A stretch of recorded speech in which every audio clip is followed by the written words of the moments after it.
A lot of developing news coming out today, August 19th, 2025. Take a look at the latest headlines with me.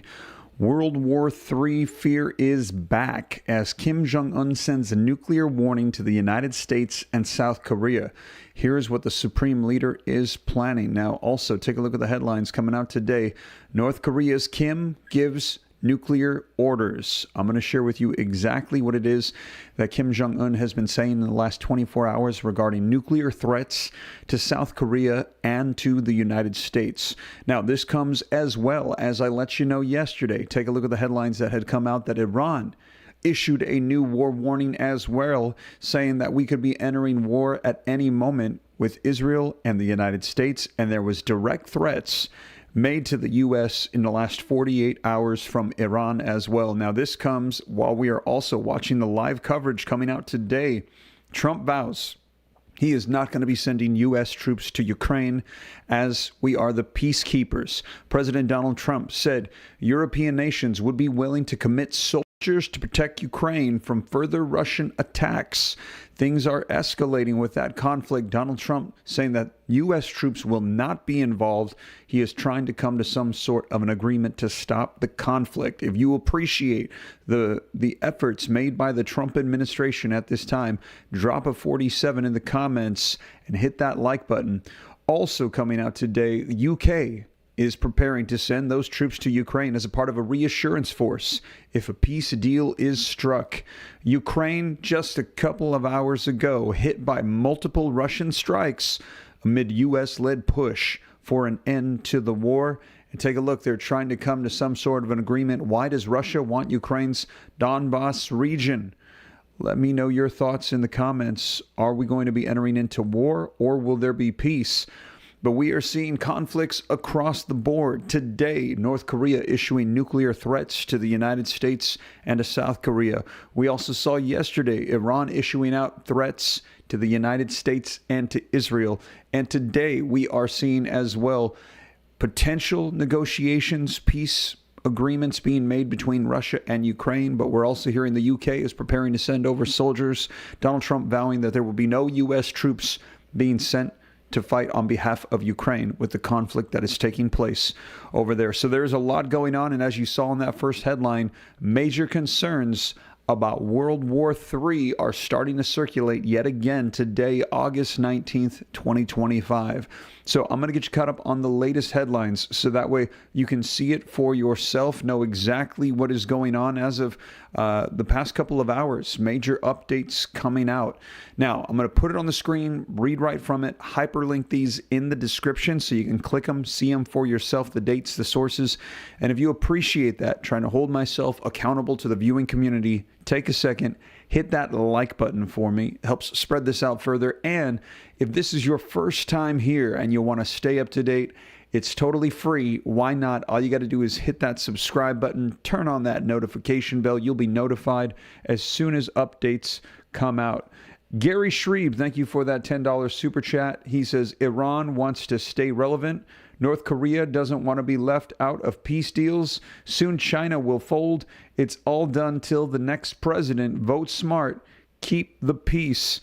Let me know if you agree with Gary Shreve. And if you do, drop that 47 in the comments. He is saying they're trying to hold out past Donald Trump. Let me know your thoughts in the comments. So we're going to get right to it. Don't forget, hit that like button, subscribe. We're going to dive into the articles here in just a second. But before we do, wanted to share something with you very quickly. Take a look. All right, quick update for anybody that's dreamed about building your own business or brand. This could seriously save you a ton of time, money, and headaches. If you've always wanted to sell custom products and you're just ready to drop your own merch line, check out Printful. With their bulk order discounts, you can get up to 55% off premium quality items. And the best part? You don't need to stick to just one design, color, or size. You can mix and match and still get the bulk pricing. It's fast, flexible, and ships straight to your door. And if you're thinking bigger, like building your own brand, Printful is one of the top print-on-demand platforms in the game. They're trusted by giants like Coca-Cola, MTV, and Spotify, and they offer the same level of quality and fulfillment to creators like us with zero upfront costs. Here's how it works. You create your design, pick your product, like the Bella Canva 3001T, upload your design, and Printful handles the rest. They print, pack, and ship every order for you.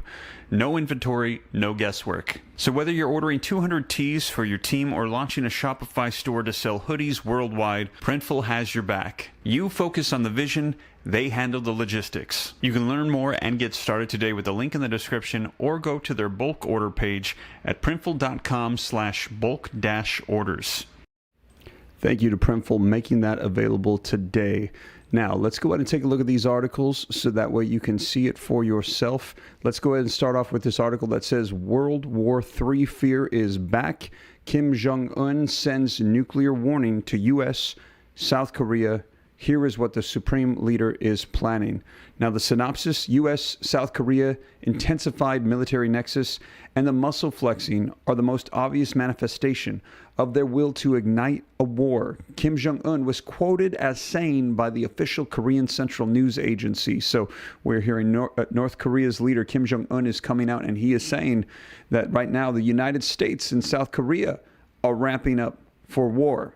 North Korean leader Kim Jong-un called Tuesday for the rapid expansion of the country's nuclear weapons capabilities, citing ongoing U.S.-South Korea military exercises that he said could, quote, ignite a war. The comments were made as Kim visited a naval destroyer, Chohyun, on Monday and received a report about the warship's weapons system. The U.S.-South Korea intensified military nexus and the muscle flexing are the most obvious manifestations of their will to ignite a war, Kim was quoted as saying by the official Korean Central News Agency, KCNA. The prevailing situation requires us to make a radical and swift change in the existing military theory and practice and rapid expansion of nuclearization, the North Korean leader said. He expressed satisfaction that the major tasks for making the Navy high-tech and nuclear-armed were progressing as planned, ahead of an assessment target in October, KCNA said. Now, the United States and South Korea on Monday began annual joint exercises aimed at preparing for potential threats from nuclear-armed North Korea. Now, the 11-day exercises included several large-scale live-fire training events. A U.S. Army statement said it called the drills a defense-oriented exercise. South Korean President Lee Jae-myung vowed on Friday to respect North Korea's political system and build military trust, a day after Pyongyang said that it had no interest in improving relations with Seoul. Lee has pledged to pursue dialogue with the nuclear-armed North without preconditions since his election in June, a reversal from his hawkish predecessor. Lee's speech came a day after North Korean leader Kim's sister, Kim Yo-jong, said that the North has no will to improve relations with the South. She also denied reports that North Korea was removing propaganda loudspeakers near the country's border. So there you have it, you guys, and they are saying that these threats could lead to all-out war, World War III. Let me know, do you think we're going to be going to World War III? There is a lot going on. If you think so, drop WW3 in the comments. If you think we're going to be able to have peace, put peace. Let me know your thoughts. And if you haven't done so yet, please take a second, hit that like button for me. Let's take a look at this article that came out today. North Korea's Kim gives a nuclear order. North Korean leader Kim Jong-un said that his country must quickly expand its nuclear arsenal as he warned that annual U.S.-South Korea military exercises included a nuclear element, which he said could spark war, North Korean state media reported. Now, why it matters. The Korean Peninsula has remained in a technical state of war since 1953, divided by the demilitarization zone into North Korea and South Korea when fighting ended. Kathy Bennett, thank you so much for the $20 super chat. I appreciate your generosity. She says, great channel. Thank you for that so much. That is very kind. Continuing on, North Korea has conducted 6 nuclear tests since 2006. It condemns military exercises between U.S. forces and their South Korea allies as preparation for an invasion.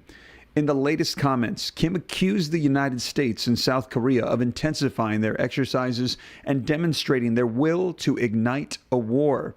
The United States has about 28,000 troops stationed in South Korea. So here's what to know. Kim said the security environment around North Korea is getting more serious day by day and requires us to make a radical and swift change in the existing military theory and practice and rapid expansion of nuclearization. The official Rondang Sinmun newspaper reported, paraphrasing his remarks, the U.S.-South Korea military exercises have always been a provocative and dangerous in their nature, but the gravity is increasing from the characteristics that they are recently plotting military nexus with the nuclear element involved, Kim said the Rondang newspaper. The U.S. ROK intensified military nexus and the muscle flexing are the most obvious manifestations of their will to ignite a war and the source of destroying the peace and security environment in the region, he said, referring to South Korea by the initials of its official name, the Republic of Korea. Kim was inspecting the warship Choi Hyung, a 5,000-ton class destroyer, first unveiled in April during a visit to the western port of Nampo on Monday, August the 18th. South Korea and U.S. militaries kicked off their annual large-scale summertime exercise to bolster readiness against growing North Korean threats. The 11-day Ulchi Freedom Shield, which the Allies describe as defensive, will mobilize 21,000 troops, including 18,000 South Koreans, for the computer-simulated command post operations and field training.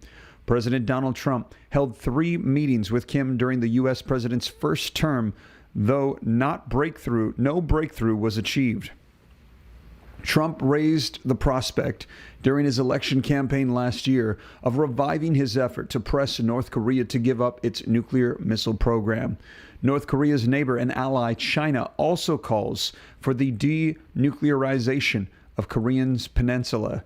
It does not want to see North Korea wielding nuclear weapons, but nor does it want to see the U.S. nuclear weapons in the region either. A Chinese foreign ministry spokesperson asked about Kim's intent to build his nuclear arsenal, said China's fundamental position on the situation on the Korean Peninsula issue has not changed. So here's what people are saying. Chinese foreign ministry spokeswoman Mian Yang told a regular briefing in Beijing, "We hope that the relevant parties can see squarely the deep-rooted cause and crux of the peninsula issue and make joint efforts to uphold peace and stability in the peninsula and to promote the political settlement of this issue." So here's what happens next. The U.S. and South Korean military exercise, Ulchi Freedom Shield, is due to run until August 28th. So there you have it, you guys. Now, as you can see here, this was updated today. Several hours ago, this story is being updated to include more information as we get it. The sources from the Associated Press. We're going to be seeing, as we're hearing, that there are concerns of World War III yet again, with nuclear threats being issued out by North Korea to the United States and also to South Korea. Now, this comes as I let you know just yesterday. Take a look. Iran has issued a new war warning saying that they could enter war at any moment with threats directed towards the United States. Let's go ahead and take a look at this just in case you missed it. Iran warned on Monday yesterday that a new conflict with Israel could erupt at any moment, signaling a dramatic escalation in tensions months after a deadly 12-day confrontation in June. Now, Rahim Safavi, senior military advisor to the Supreme Leader Ali Khamenei, emphasized the need for full preparedness, saying a new war with Israel could break out at any moment. We must be strong and prepared, according to Iranian media. Newsweek reached out to Iran and Israel's foreign ministries for comments. Now, Safavi's warnings underscores the fragility of the ceasefire and the ongoing risk of renewed conflict. The June confrontation caused hundreds of deaths and thousands of injuries, with Israeli strikes hitting Iranian nuclear facilities and senior military command centers. The United States coordinating with Israel, targeted 3 Iranian nuclear sites, while Iran retaliated with an attack on an American airbase and missile strikes against Israeli targets. The involvement of both nations highlights the conflict's international reach and implications for regional stability and U.S. operations. So here's what to know. We are not in a ceasefire. We are in a stage of war. No protocol, regulation, or agreement has been written between us or the United States or Israel, Safavi said. He stressed that Iran must be prepared for the worst-case scenario, emphasizing that the country's armed forces and government need to remain fully ready for any situation, highlighting the importance of military vigilance amid persistent regional tensions. Divergent views. His remarks stand in contrast to statements from Iranian Foreign Minister Abbas Araghchi, who told state television that he does not expect an Israeli attack in the near future, reflecting differing views within Iran's leadership on the likelihood of renewed conflict. As an international relations expert, I am not of the opinion that war will happen in the near future, he said. Araghchi also suggested Israel aims to shape public perception by signaling the threat of war. Now, here is Israel's response. Meanwhile, Israeli Chief of Staff Eyal Zamir has issued a counter-threat, asserting readiness to strike Iran again. Speaking at a military ceremony, he said, "We are ready to attack again when necessary," describing the June conflict as a preemptive war aimed at eliminating an existential threat before it becomes a real danger. The 12-day war began on June 13th, when Israel struck Iranian nuclear facilities and military command centers, killing several senior officials as well as nuclear scientists. Iran's health ministry reported 606 civilian deaths and 5,332 wounded, while Israeli officials said retaliatory strikes killed 31 and injured about 3,000. The U.S. entered the conflict on June 22nd, hitting nuclear sites of Natanz, Fordow, and Isfahan. Iran responded by attacking the U.S. Al Udeid Air Base in Qatar before President Donald Trump declared a ceasefire on June 24th. So what are people saying? Senior military advisor to Iran's supreme leader, Yahya Rahim Safavi, we must be prepared for the worst-case scenario. There is no protocol between us and Israel and the United States. There is no ceasefire. A new war with Israel could break out at any moment. We must be strong and we must be prepared. Now, Israeli Chief of Staff Eyal Zamir, we are ready to attack again when necessary. Iran's Foreign Minister Abbas Araghchi, as an international relations expert, I am not of the opinion that war will happen in the near future. The armed forces must always be prepared, and the government must be fully prepared for any possible situation. Being prepared is the most effective factor in preventing war. So here's what happens next. Even with a ceasefire in place, the possibility of renewed hostilities remains. Regional allies and the U.S. continue to monitor developments, while Iranian and Israeli leaders emphasize readiness, leaving the Middle East on high alert. Wow, so there you have it, you guys. Now, let me know your thoughts in the comments. What is the most likely of these 3 different ones to intensify into all-out war? The conflict with Iran and Israel and the United States, the conflict with North Korea, South Korea, and the United States, or Russia, Ukraine, NATO, and the United States. So which one of our adversaries do you think is the biggest threat at this time? Russia, North Korea, or Iran? And also, I'll throw in there as well, China. Which of these do you feel pose the greatest threat at this time to the United States? Let me know your thoughts in the comments. China, Russia, Ukraine, or North Korea. And while you drop those in there, if you haven't done so yet and you appreciate the updates, don't forget, take a second, hit that like button for me. I would appreciate it. Helps out a ton. Now, let's take a look at the live updates coming out regarding Russia and Ukraine. Let's go ahead and take a look at this so you can see, coming out just 25 minutes ago, live updates.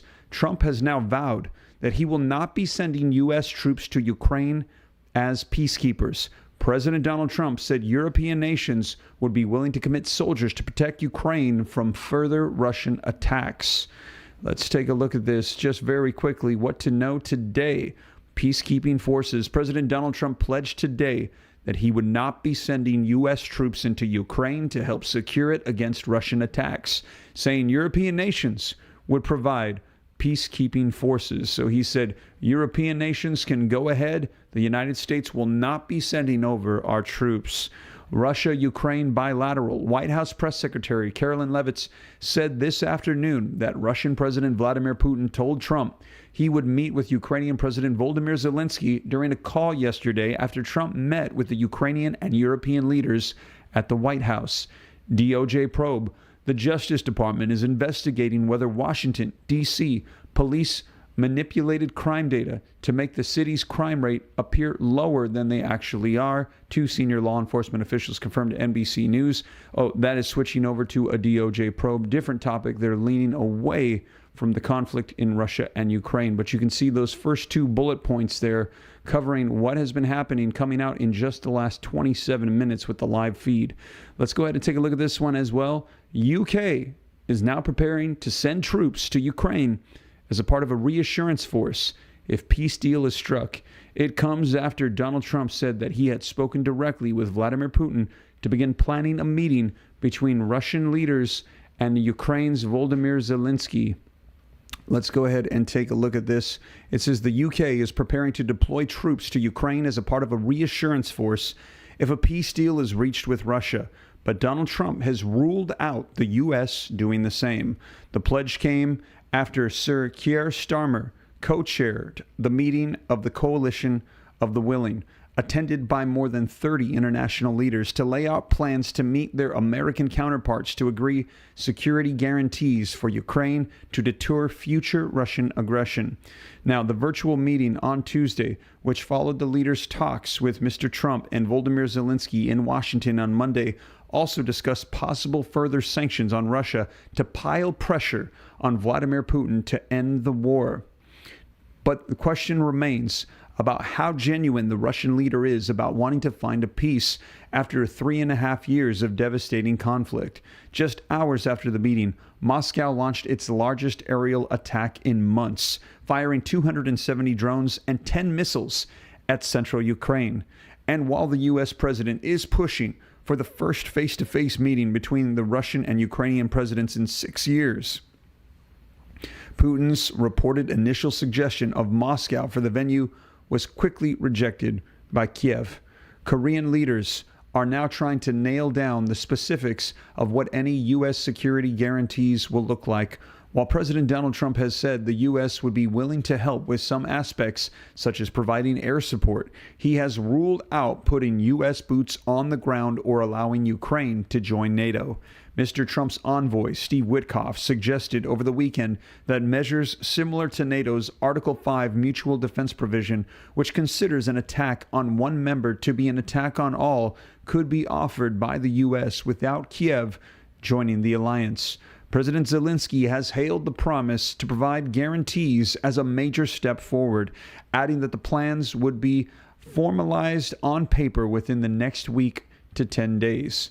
In a statement after Tuesday's meeting came to an end, a Downing Street spokesperson said Coalition of the Willing planning teams would meet with their U.S. counterparts in the coming days to further strengthen plans to deliver robust security guarantees and prepare for the deployment of reassurance forces if the hostilities ended. The UK and France have pledged to commit forces to Ukraine to deter Putin from launching a fresh assault on his neighbor if a deal is done to end the war. Now, the Prime Minister told European leaders at Tuesday's meeting that talks in Washington displayed a real sense of unity and demonstrated the shared goal of securing a just and lasting peace for Ukraine, a Downing Street spokesperson had said. Now, the leaders also discussed how further pressure, including through sanctions, could be placed on Putin until he showed that he was ready to take serious action to end his illegal invasion. Speaking to the BBC, Sir Keir said this week had seen a real significant breakthrough on ending the war in Ukraine, saying Monday's talks showed that we have moved forward. He said he was very pleased with the outcome, including progress on security guarantees, saying this would reassure people in Europe, in Ukraine, but particularly in the United Kingdom. It is understood that the UK's Chief of Defence Staff, Sir Tony Radakin, is traveling to Washington on Tuesday afternoon for talks with U.S. officials on security arrangements, and Switzerland has offered to host further peace talks with its foreign minister, Ignacio Cassis, offering to grant the Russian president immunity from arrest if he were to visit the country for negotiations. Putin has been the subject of International Criminal Court arrest warrants since 2023 for alleged war crimes in Ukraine. But Mr. Cassis said that he would not be arresting him if he came for a peace conference, adding that Switzerland was ready for such a meeting. Meanwhile, Emmanuel Macron said that he and other European leaders had succeeded in changing Mr. Trump's approach to the war in Ukraine. I think we have changed President Trump since he arrived in power in January, the French president told Paris Match. You remember the time when he thought that he would settle the conflict in 24 hours? We rose up, united as Europeans, and he took it into account. He also brought a fundamental asset, dealing with Russia, his unpredictability. The comments came as the U.S. president admitted that it would be a rough situation if Putin failed to agree to peace terms, but stressed that Mr. Zelensky had to show flexibility, including giving up hopes of taking back control of Crimea, which Russia annexed in 2014, or joining NATO. He also insisted that Moscow would accept multinational efforts to guarantee Ukraine's security. Thank you so much, Christiner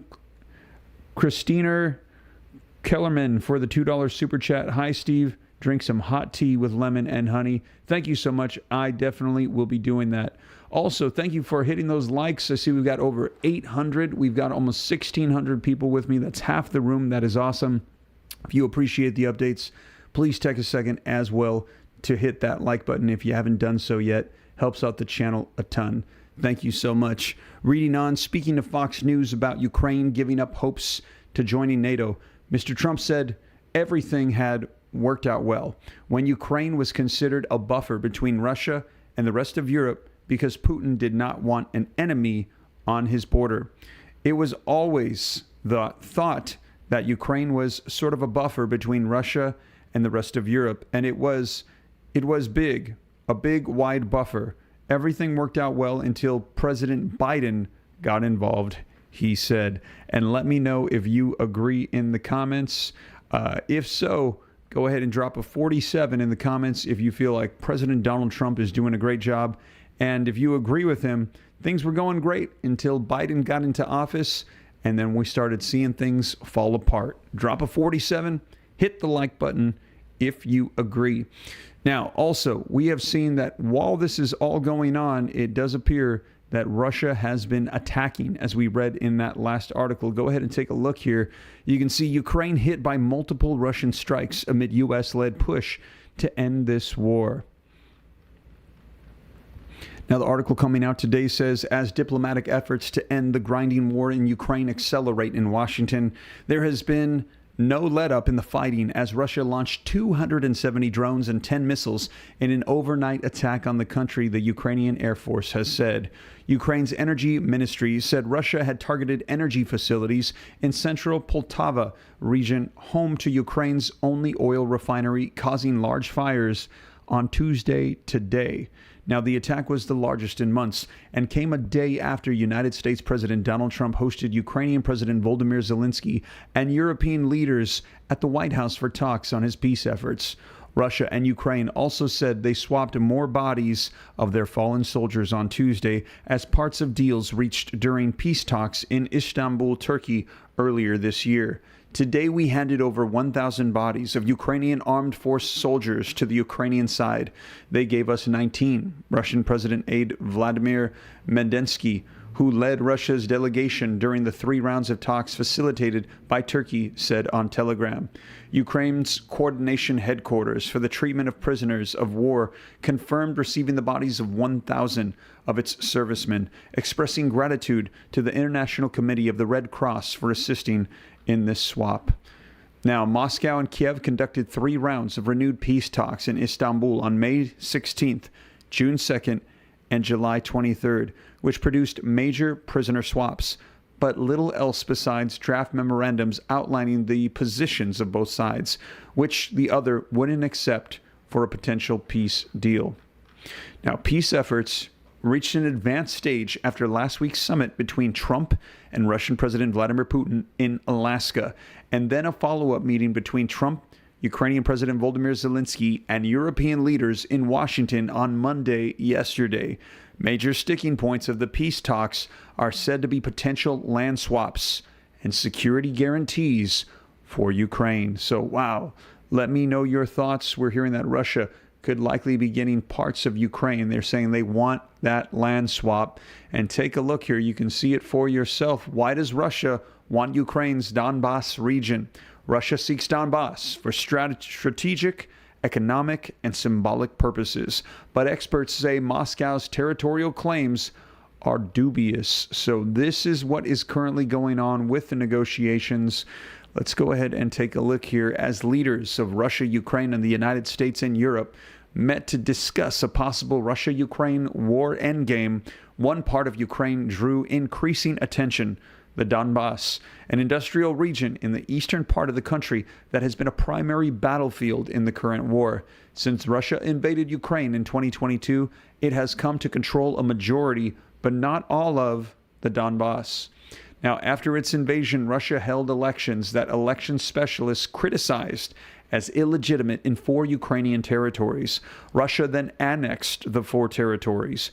2 of the 4 annexed territories were Donetsk and Luhansk, which collectively form the Donbas. Russia currently controls all of Luhansk and a portion of Donetsk. Ukraine maintained control in the portions of Donetsk around the cities of Slovanskia and Kramatorsk. The other territories Russia annexed were also Zaporizhia and Kherson, of which Russia controls about 75%. Russian President Vladimir Putin wants any settlement to end the war to include giving Russia full control of the Donbas. To Ukrainians, this would be a bitter pill to swallow, effectively rewarding Russia for launching a war of conquest. Ukrainian President Volodymyr Zelensky told reporters in mid-August, "We will not leave the Donbas. We cannot do that." So why does Russia want the Donbas? It says one factor driving Russia is that the region, despite some decline, possesses economic assets. The Donbas was highly industrialized in the mid-20th century, though it became something of a rust belt after the Cold War, said Mark F. Kansian, a senior advisor with the Defense and Security Department at the Center for Strategic and International Studies. Donbas also has mineral resources, and its farmland is some of the best in the world, he had said. A second factor is the region's strategic value. Its port and Mariupol provides Black Sea access, and as the longest-lasting battlefield in the war, it's one that both sides would be loath to give up, said Eric Heron, a West Virginia University political scientist. Putin could see control of Donbas as a way to goad the West and create havoc, said Richard Arnold, the Muskegon University political scientist. Perhaps the biggest factor for Russia, though, is that the region is home to many Russian speakers, many of whom migrate there during the Soviet era. The Donbas played an important role in the Soviet socialist mythology as home of the archetypal Soviet man, said Alexander Model, a political scientist at Rutgers University, Newark. Russia has made many unsubstantial claims about the treatment of Russian speakers there by the Ukrainian government, Heron said. As a result, Donbas is symbolically central to Russia's story about why war is happening. The Donbas value to Russia may be more symbolic than tangible, experts said. Donbas is critical to fulfilling the vision of the Ruski Mir, the Russian world that Putin is trying to create, said Matthew Schmidt, a University of New Haven political scientist. So does Russia have a legitimate claim to Donbas? Experts say Russia claims that the Donbas regions, their claims are dubious. Russia argues that Ukraine was part of the Great Russia for 500 years. However, this period ended in 1994 when Russia, Ukraine, and the United States and the United Kingdom signed the Budapest Memorandum. And you'll recall that in that memorandum, Ukraine gave over its rights to those nuclear weapons back in 1994. And as a result of that, the UK, the US, and Russia vowed that they would not attack or harm Ukraine. And now they are saying they feel like that has been violated by Russia. And we had actually seen President Joe Biden say, maybe we should give Ukraine back those nuclear weapons so that way they have the ability to defend themselves against Russia. Man, let me know your thoughts. Now, as you recall, when Biden came out with that statement, it riled up the entire world. There were headlines coming out left and right stating World War III. Joe Biden has sparked potential World War III with those claims. And man, let me know your thoughts. Where are we going to be going from here? We are seeing that there are threats coming out from North Korea, threats coming out from Iran, and there is conflict taking place between Russia and Ukraine. And while we're hearing that peace deal agreements are underway, we're also hearing that so are attacks happening simultaneously. Russia is not letting off on their attacks against Ukraine. Let me know in the comments, what are we going to be seeing around the corner here? War or peace? And let me know, because take a look at the headlines. Like I said, in the last 24 hours, World War III fear is back. This one pointing to North Korea. Here's another one. North Korea's Kim gives nuclear order. Here's one yesterday. Iran issues a new warning for war at any moment. And this involves Israel and the United States. And I'm keeping you up to date on the latest breaking news as we're hearing that they are trying to reach a peace deal agreement, Donald Trump, with Russia and Ukraine. We will see what happens, what unfolds, and whatever does, I'll be sure to let you know here on the channel. So that is the latest, you guys, as of today, August 19, 2025. A lot surrounding conflict, war right now. We're going to be seeing where we go from here. Do me a favor, if you appreciate the updates, hit that like button. Just need 25 more likes to hit 1,000 while we're live right now. Subscribe to stay up to date. It's totally free. And also, if you're planning on doing custom prints for your merchandise, your products, for your brand, check out Printful. Thank you for sponsoring today's video. I'll link their information in the description below. But that is the latest, you guys. Thank you so much for joining me, and I'll catch you in the next one. Take care. God bless.